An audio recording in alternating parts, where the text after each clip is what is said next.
Bismillahirrahmanirrahim. Start from the name of Almighty Allah, who is the most merciful, Rahman and Rahim. My name is Amir Hamza. I am a respiratory therapist, currently working as a respiratory therapist in Lady Reading Hospital, MTI Peshawar. Today our lecture is on nasotracheal section. Nasotracheal section के बारे में है आज हमारा जो topic है.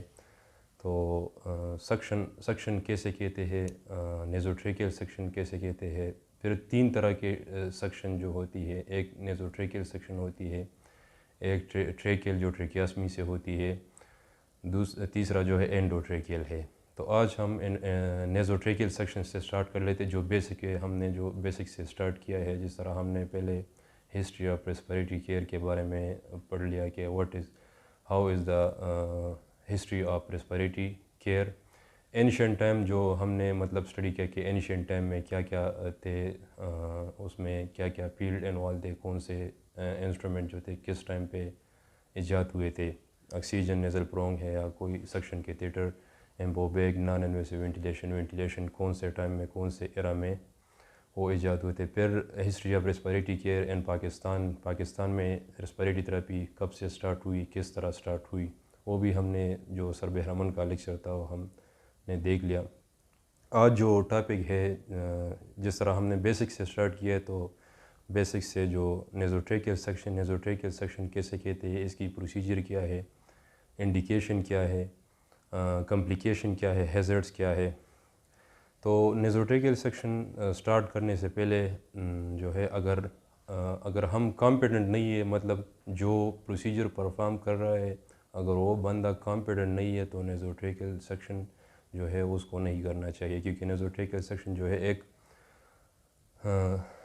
Risk की procedure है. उसमें पेशेंट जो है पेशेंट बहुत रिस्क में होता है कि वो आपसे कोलैप्स हो भी सकता है within nasotracheal section within 2 to 3 minutes. अगर आप जो है कॉम्पिटेंट ना हो और आप पेशेंट को सही सक्शन नहीं कर रहा हो या कर रही हो. ठीक है. तो इसका डिफिनीशन जो है नेज़ोट्रेकियल सेक्शन का डिफिनीशन इस तरह है. Insertion of suction catheter through nasal passage and pharynx into the trachea without a tracheal tube और ट्रेकियास्मी.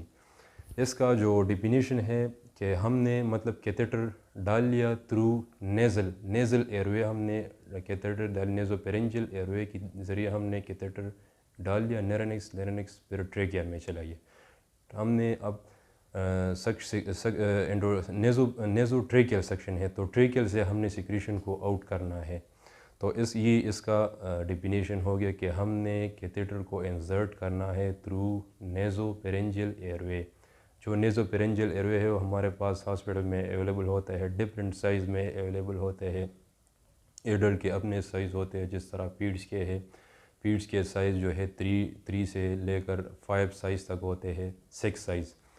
और एडल्ट के साइज़ भी आ जाते हैं. फिर वो plastic made from plastic because क्योंकि वो अगर हम नर्स के थ्रू डाल लेते हैं पेशेंट के लिए, तो वो ट्रामा, ब्लीडिंग, हेमाटोमा काज कर सकता है. तो वो प्लास्टिक से बने होते हैं, बहुत सॉफ्ट होते हैं. और इसमें फिर डिफरेंट आईडीज़ होते हैं. इंटरनल डायमीटर उसकी होती है कि 3 से लेकर 7.58 साइज़ तक नेज़ोपेरेंजियल एयरवेज आते हैं. तो नेज़ोट्रेकियल सेक्शन, अब नेज़ोट्रेकियल सेक्शन जो है हम कर लेते हैं, तो ये क्यों कर लेते हैं. अगर पेशेंट जो है पल्मोनरी इसकी कोई सिक्रीशन हो, सलाइवा हो, वोमिट्स हो, तो उसको हम रिमूव कर लेते हैं थ्रू नेज़ोपेरेंजियल एयरवे. हम पेशेंट को नेज़ोपेरेंजियल एयरवे डाल लेते हैं, उस पर लोकल ज़ैलोकेन डाल लेते हैं ताकि पेशेंट को कोई पेन ना हो, पेन का कंप्लेन ना कर रहा हो. ठीक है. फॉर एग्ज़ाम्पल अगर नेरो का पेशेंट है, तो नेरो जिस तरह के नेरो का पेशेंट आता है, GBS है, माइसीनिया ग्रेविस है, टेटनस पेशेंट है, अगर वो ख़ुद एक्सपेक्टोरेट ना कर सका हो या ना कर सकती हो, तो मतलब जिस तरह के पेशेंट है, टेटनस का पेशेंट हो या नेरो का पेशेंट जो हमारे पास आते हैं, ड्यूरल, सब ड्यूरल, एक्स्ट्रा ड्यूरल, सब एरिकेनाइट, टेटनस पेशेंट हो, माइसीनिया ग्रेविस हो, फोलियो पेशेंट हो, गुलियन बार सिंड्रोम पेशेंट हो, तो इस तरह के पेशेंट जो है उसकी कप रिफ्लेक्स जो होती है, जो मैक्सिमल एक्सपायरेटरी प्रेशर जो है वो कम होती है. तो उसकी वजह से वो कब जो है मतलब जो सिक्रीशन है वो कब एक्सपेक्टोरेट नहीं कर सकता या नहीं कर सकती, तो उसके लिए हम फिर नेज़ोट्रेकियल सक्शन कर लेते हैं। Nasotracheal suction perform by the respiratory therapist but the competent respiratory therapist. अगर आप कॉम्पिटेंट नहीं हो तो नेज़ोट्रेकियल सक्शन जो है एक रिस्की प्रोसीजर है। उसमें अगर आपने पेशेंट को क्लोजली मॉनिटर नहीं किया तो आपसे पेशेंट जो है चंद सेकंड या चंद मिनट में पेशेंट अरेस्ट में जा सकता है। हेज़र्ड्स जो है हम बाद में पढ़ लेंगे वन बाय वन। तो जिस तरह मैंने अब हम सक्शन अप्लाई कर लेते हैं नेज़ोफेरेंजियल सक्शन। जिस तरह क्लियरेंस ऑफ सिक्रीशन है तो क्लियरेंस ऑफ सिक्रीशन अब जो ट्रेकिया में पड़ी है, जिस तरह अलविलाई में अगर सिक्रीशन पड़ी है parenchymal part of the lung जो है, तो सिक्रीशन या वोमिट्स या म्यूकस प्लग है या कोई फॉरेन ऑब्जेक्ट है तो उसको निकालने के लिए अब नेगेटिव सक्शन, नेगेटिव प्रेशर की ज़रूरत होती है। तो जिस तरह हम एक हमारे पास होता है पोर्टेबल सक्शन होता है और एक इनलाइन वेंचुरी जिसको हम कहते हैं, सबको फिर अपना अलग प्रेशर होता है। जिस तरह एडल्ट का है तो एडल्ट के लिए हम ये नेगेटिव प्रेशर है, नेगेटिव प्रेशर इसलिए सक कर लेता है सिक्रीशन, म्यूकस प्लग या स्लाइवा या वोमिट्स या फॉरेन ऑब्जेक्ट को। तो जो नेगेटिव प्रेशर है एडल्ट के लिए -80 टू 150 है, ठीक है। न्यूनेट के लिए 60 टू 80 है, न्यूनेट के लिए 60 टू 80 है, पीड्स के लिए 80 टू 100 है और एडल्ट के लिए 80 टू 100 150 भी हम ले सकते हैं या 100 से लेकर 150 मिलीमीटर ऑफ मरकरी तक है। ये नेगेटिव प्रेशर है, ठीक है। अब इसके लिए जो क्या क्या इक्विपमेंट्स, अब इक्विपमेंट्स क्या क्या यूज़ हो सकते हैं, इसके लिए कौन कौन से इक्विपमेंट हम यूज़ करते हैं नेज़ोट्रिकल सक्शन के लिए। तो सबसे पहले हमारे पास नॉन स्टीराइल ग्लव्स होनी चाहिए, डिस्पोजेबल प्लास्टिक होना चाहिए, एफ्रन जिस तरह है, गूगल्स और फेस शील्ड हमारे पास होना चाहिए, ऑक्सीजन डिवाइस जिस तरह फेस मास्क है, नॉन रिब्रीदर मास्क है, नेज़ल प्रोंग्स है, एम्बोबैग होना चाहिए क्योंकि पेशेंट जो है आपसे अरेस्ट में जा सकता है। अगर आप नेज़ोट्रिकल सेक्शन कर रहे हो या कर रही हो तो आपसे पेशेंट जो है कार्डियक अरेस्ट में जा सकता है या जा सकती है, क्योंकि आप नेज़ोट्रिकल पेशेंट जो है उस टाइम इरिटेट होता है तो असल में वेगस स्टिमुलेशन भी होती है उस दौरान। और दूसरी बात यह है कि पेशेंट इरिटेट हो के वो कोलैप्स हो सकता है। तो ऑक्सीजन गैस मतलब सोर्स आपके पास फ्लोमीटर होना चाहिए कि जिससे आप ऑक्सीजन डिलीवरी कर सको। 15 लीटर पर मिनट आप कर सकते हो या कर सकती हो, ठीक है। क्रिटिकल केयर वेंटिलेटर होना चाहिए, एक जो स्टैंडर्ड प्रोटोकॉल है मैं वो बता रहा हूँ, ठीक है। स्टीराइल वाटर या नॉर्मल सलाइन, जिस तरह स्टीराइल वाटर या नॉर्मल सलाइन इसलिए ज़रूरी है कि पेशेंट की अगर म्यूकस प्लग हो या म्यूकस थिक सिक्रीशन हो या वोमिट्स हो या फॉरेन ऑब्जेक्ट हो वो हार्ड हो, फॉर एग्जांपल अगर वो आप नेगेटिव सेक्शन से वो इजीली रिमूव नहीं हो सकता हो और आप negative pressure for example 130 millimetre mercury आपने नेगेटिव प्रेशर अप्लाई किया तो ये तो बहुत ज़्यादा है, ब्लीडिंग भी कर सकता है, हेमाटोमा इन्फेक्शन ये चीज़ें, हेमाटोमा ब्लीडिंग और फैन ये चीज़ें काज कर सकता है। तो इसके लिए आपने फिर मतलब पहले जिस तरह स्टीराइल वाटर और बाइकार्ब जो हम डाल लेते हैं, स्टीराइल सलाइन या स्टीराइल वाटर, तो उस अगर आप वो थोड़ा सा भी डाल ले तो उसकी वजह से पेशेंट की जो सिक्रीशन है इर्द गिर्द जो सराउंडिंग एरिया है वो लूज़ हो के आप अगर कम नेगेटिव सक्शन प्रेशर भी अप्लाई कर ले तो उसका सिक्रीशन ईजिली रिमूव हो सकता है। ज़ैलोकेन जेल इसलिए हम पहले जब ज़ैलोकेन जेल हमारे ये इक्विपमेंट्स में ज़ैलोकेन जेल आपके साथ होना चाहिए। इसकी फिर मैं एक एक पे अलग अलग जो है तफसील से बता दूँ कि ज़ैलोकेन जेल क्यों चाहिए, स्टीराइल वाटर क्यों चाहिए, क्या क्या हज़रत ऑक्सीजन एम्बोबैग क्यों चाहिए आपको, क्यों ज़रूरी है, ऑक्सीजन क्यों ज़रूरी है। तो एक एक पे मैं एक डिटेल से जो है फिर बता दूँगा। अब ये इक्विपमेंट मैं जस्ट आपको सिर्फ नाम दे रहा हूँ कि ये इक्विपमेंट आपके पास होना चाहिए। ज़ैलोकेन जेल चाहिए, सक्शन अपरेटस चाहिए, पोर्टेबल सक्शन हो या इनलाइन वेंचुरी सक्शन हो और स्टेथोस्कोप होना चाहिए, और सक्शन कैथेटर प्लस यॉन्कर, ये चीज़ें आपके पास इक्विपमेंट में होना चाहिए। एक एक वन बाय वन में फिर रिपीट कर लेता हूँ। Non sterile gloves, disposable aprons, goggles, face shield, oxygen devices, flowmeters, ambu bag, sterile water, sterile saline, xylocaine gel, suction catheters, yankauers, stethoscopes, ये चीज़ें आपके पास होना चाहिए, ये इक्विपमेंट में होना चाहिए, ठीक है। अब इंडिकेशन क्या है, नेज़ोट्रिकल सक्शन की इंडिकेशन क्या है। तो ये अब एक पेशेंट है वो अपना एयरवे मेंटेन नहीं कर सकता या नहीं कर सकती, तो उसके लिए हम फिर और पेशेंट को हम ये सोच रहे होते हैं कि ये इंट्यूबेशन से बच जाए, तो उसके लिए हम नेज़ोट्रेकियल सेक्शन कर लेते हैं। मतलब हम ये सोचते हैं अगर ये इंट्यूबेशन की तरफ चला गया तो ये एक्सट्यूबेशन में फिर इसको फिर मुश्किलात होगी, या ट्रेकियास्मी पे फिर एक्सट्यूबेट वीन होगा, डीकेनुलेट होगा, तो ट्रेकियास्मी के फिर अलग से अपने हैज़र्ड से हो, फिर हम ट्रेकियास्मी में पढ़ेंगे। लेकिन अगर हम ये सोचेंगे कि अब पेशेंट जो है पेसमास पे है या नज़ल प्रोंस पे है, लेकिन हमने अस्कल्टेट किया, चेस्ट को अस्कल्टेट किया, क्रेफ्ट्स आ रहे हैं बायलेटरल क्रेफ्ट से, वीजिंग है, साउंड से, मतलब सिक्रीशन गर्गलिंग साउंड है, हमें मतलब अब चाहिए कि हम नेज़ोट्रेकियल सेक्शन से इसको आउट कर सकते हैं और पेशेंट की एयरवे को मेंटेन कर सकते हैं, तो इसके लिए इंडिकेशन है कि हम नेज़ोट्रेकियल सेक्शन की तरफ जाएँ, नेज़ोट्रेकियल सेक्शन कर लें। तो इसके लिए अब पेशेंट की पॉसिबल हैज़र्ड्स क्या हो सकती है, कि मतलब इसकी जो हैज़र्ड्स है वो क्या हो सकती है। तो हैज़र्ड्स जो है इसमें हमारे पास आते हैं, मैकेनिकल ट्रामा हो सकता है।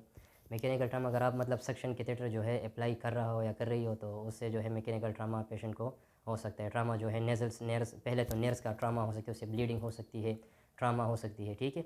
और दूसरा जो है हाइपोक्सीमिया, फॉर एग्जांपल अगर आपका पेशेंट जो था 10 लीटर ऑक्सीजन पे था या 15 लीटर ना एनआरएम पे था, नॉन ब्रीदर मास पे था, और कंसल्टेंट ने आपको एडवाइस किया कि इसको नेज़ोट्रेकियल सेक्शन की ज़रूरत है, या आपने ख़ुद को पेशेंट को असिस्ट कर लिया, पेशेंट को आपने चेस्ट अस्कल्टेट कर लिया, बायलेटरल साउंड्स, गर्लिंग साउंड है, सिक्रीशन है, ठीक है, या म्यूकस है या वोमिट्स है, तो अगर आपको पता है कि आपने अब जो है पेशेंट फॉर एग्जांपल एनआरएम पे है, 15 लीटर ऑक्सीजन पे है, तो अगर वो डिपेंडेंट है ऑक्सीजन पे, और अगर आप मतलब सक्शन का टाइम जो है 15 टू 20 सेकंड जो है, जो इंटरनेशनल स्टैंडर्ड है, तो जब आप मतलब पेशेंट से एनआरएम हटा लेते हो, या तो पेशेंट जो है आपसे हाइपोक्सिया या हाइपोक्सीमिया में जा सकता है।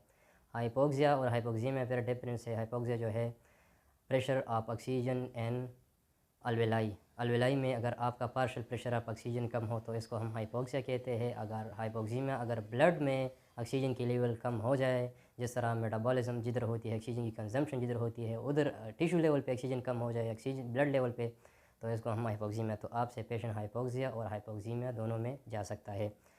ब्रेडिकार्डिया में भी जा सकता है। नेज़ोट्रेकियल सेक्शन आप कर रहे हो तो उस दौरान पेशेंट की कंडीशन जो होती है वो बहुत वो इरिटेट होता है, पेशेंट जो है आपसे बार बार मतलब पहले तो आपने पेशेंट को इनकरेज करना है, एजुकेट करना है।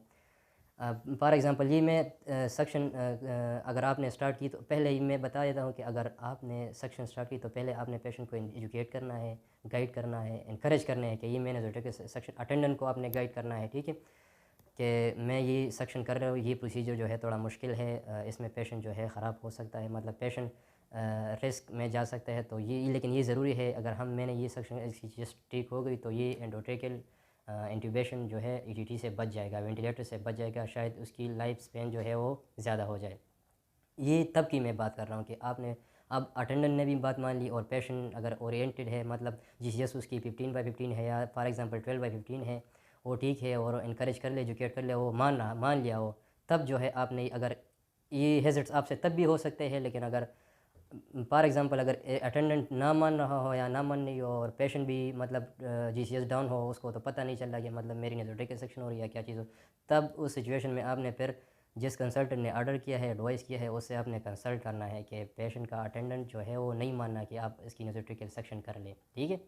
ऐसा ना हो कि मतलब पेशेंट की अटेंडेंट नहीं मानना और आप ज़ोर से जो है पेशेंट की नेज़ोट्रेकियल सेक्शन कर ले, आपने प्रोसीजर जो है आप मतलब ये सोच रहे हो कि मैंने इतना प्रोसीजर इतनी इक्विपमेंट इकट्ठी कर ली, स्टीराइड ग्लव्स, एप्रन्स, गूगल्स, यॉन्कर्स और ग्लव्स, स्टीराइड ग्लव्स, और ये चीज़ें मैंने जो है इकट्ठे कर ली, इतनी फौरी कर ली, और अब अटेंडेंट ये नहीं करनी, ये रूल्स में नहीं, ये इंटरनेशनल जो रूल्स है, अगर अटेंडेंट नहीं माना तो आपने उस कंसल्टेंट के साथ एडवाइस करना है कि जो अटेंडेंट है या जो पेशेंट है वो मैंने इनकरेज कर लिया, एजुकेट कर लिया, तो नहीं मानना है या नहीं माननी, इसलिए मैं इसकी नेज़ोट्रेकियल, आपने फिर नोट्स HMI जो स्टैंडर्ड हमारे पास जो जिस तरह लेडी रेनिंग हॉस्पिटल MTI में जो है अब स्टैंडर्ड जो HMI सही है, जिस तरह शौकत खानम में है, JCI जो हॉस्पिटल है, जॉइंट कमीशन इंटरनेशनल जो शौकत खानम में है, उसमें भी HMIS हॉस्पिटल एंड इंफॉर्मेशन जो सिस्टम है वो ऑनलाइन डॉक्यूमेंटेशन होती है। आपने उसमें ऑनलाइन डॉक्यूमेंट करके ये लिखना है कि मैंने नेज़ोट्रेकियल सेक्शन इस डॉक्टर ने ऑर्डर किया था, एडवाइस किया था, इस कंसल्टेंट ने, मैं चला गया, मैंने सारा प्रोटोकॉल फॉलो करके,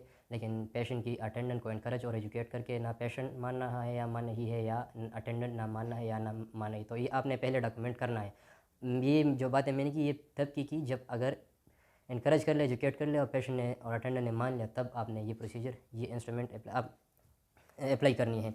इसके बाद जो है कार्डिक एरिथमिया अरेस्ट में जा सकते हैं, जिस तरह मैंने अभी मतलब पेशेंट जो है टैकीकार्डिक हो सकता है, एरिथमिक हो सकता है, ब्रेडिकार्डिक में जा सकते हैं। उसकी जो रिदम है नॉर्मल PVO QRS आपसे उससे पता चल जाता है कि वो मुझसे एरिथमिया में चल सकता है, ठीक है।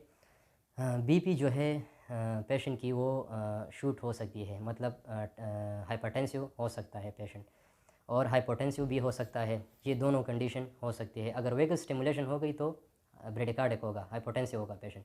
अगर पेशेंट की जो है इरिटेट हुआ, मतलब पेन हुआ और उसको कोई इरिटेशन हुई तो वो टैकीकार्डिक होगा, फिर हाइपरटेंसिव होगा। अगर वेगस स्टिमुलेशन हो गई तो फिर क्या होगा, फिर जो है पेशेंट ब्रेडिकार्डिक में चला जाएगा। तीसरी बात जो है रेस्पिरेटरी अरेस्ट में जा सकता है पेशेंट जो है, आप मतलब डायरेक्टली रेस्पिरेटरी जो है मतलब अलवेलाई पेरेन्काइमल पार्ट के साथ इन्वॉल्व हो तो बहुत आपकी जो रेस्पिरेटरी है वो अरेस्ट में जा सकती है। पेशेंट की जो नॉर्मल इनहेलेशन और एक्सहेलेशन है वो डिस्टर्ब हो सकती है, तो उसकी वजह से पेशेंट जो है रेस्पिरेटरी अरेस्ट में जा सकता है या जा सकती है, ठीक है।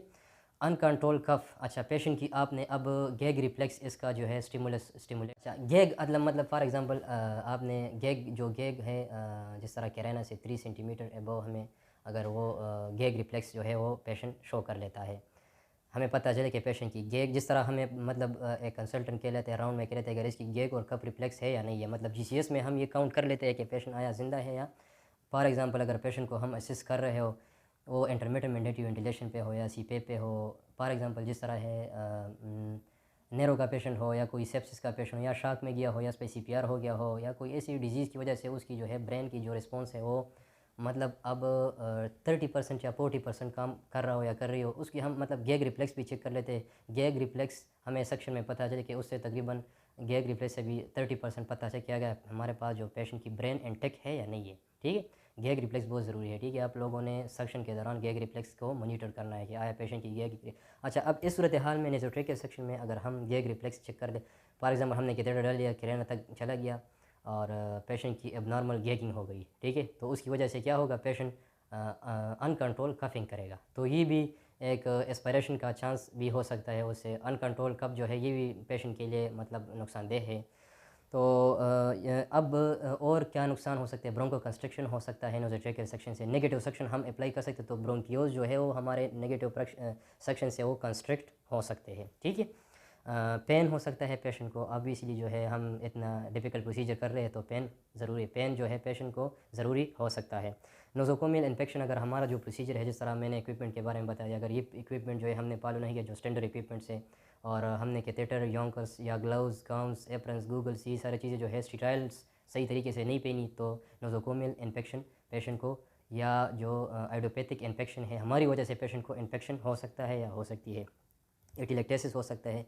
नेगेटिव प्रेशर, अगर आपने ज़्यादा प्रेशर मतलब पेशेंट को दरकार हो 60 millimetre of mercury negative pressure apply हो और आपने उसकी बजाय 100 मिलीमीटर मरकरी प्रेशर अप्लाई किया हो तो ये बहुत ज़्यादा है पेशेंट पे, तो पेशेंट की जो अलवेलाई है वो पार्शियली कोलैप्स हो सकती है, इवन कम्प्लीटली परमानेंट कोलैप्स भी हो सकता है अगर आपका प्रेशर, नेगेटिव प्रेशर बहुत ज़्यादा हो पेशेंट की निस्बत। तो जो नॉर्मल प्रेशर की बात मैंने कर ली वो ध्यान में रखना है आप लोगों ने। और इंक्रीज़ ICP अगर नैरो पेशेंट की हम कर सकते हैं या नैरो पेशेंट की नेज़ोट्रैकियल से, तो हम शेलो सेक्शन कर लेते हैं। जिस तरह नैरो पेशेंट है, माइसीनिया ग्रेविस है या एरेकेनाइड है, सब एरेकेनाइड है, ड्यूरल है, सब ड्यूरल है, सब एरेकेनाइड है या एक्स्ट्रा ड्यूरल है, या नैरो का कोई और इशू हो पेशेंट को, माइसीनिया ग्रेविस हो, गुलेन बार सिंड्रोम हो, वोल्फ पार्किंसन वाइट सिंड्रोम हो या कोई और ऐसा डिजीज़ हो, लेम यूट्रन सिंड्रोम वाला पेशेंट हो, टेटनस पेशेंट हो, पोलियोमाइलाइटिस पेशेंट हो, उसको अगर हमने जो ठीक है तो ICP का बहुत ख्याल रखना है, क्योंकि ICP जो है खासकर जो नैरो के जो पेशेंट हैं उसमें हमने शेलो सेक्शन कर लिया है बजाय कि हम एग्रेसिवली सेक्शन कर ले, या तो हमने उसकी शेलो सेक्शन कर ले because of monitor of ICP। इससे जो अलग जो इसका पार्ट 2 हम इंशाल्लाह इसके पार्ट 2 में हम फिर प्रोसीजर बता दें कि प्रोसीजर हम किस तरह कर लेते हैं, क्या क्या प्रोसीजर में क्या क्या होना चाहिए, क्या क्या मॉनिटर होना चाहिए। Thank you.